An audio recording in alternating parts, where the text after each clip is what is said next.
Nə azdır həqiqi oruc, və lakin nə çoxdur ac qalmış mədələr. Əziz oruç tutan insanlar, anlayın, bir dəfəlik dərk edin ki, tutduğunuz oruc yalnızca mədənizi yeməkdən və içməkdən imtina etməsi deyil. Orucun özünə məxsus bir batini ədəbləri var. Fəizə sumtum, ey möminlər, siz ki oruç tutmağa başladınız, imanlı insanlar, birinci növbədə bu susqunluğu təmin etmək üçün, yəni daxili sakitlik orucundan söhbət gedirsə və yaxud orucun əsl həqiqəti onun daxili sükutudursa, onun birinci bəndi fəhfəzu əlsinətəkum ənil kizb. Dilinizi yalandan saxlayın.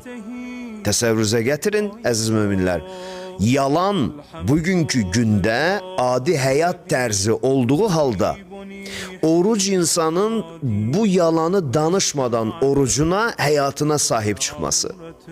Nə qədər qəlizləşir artıq oruc.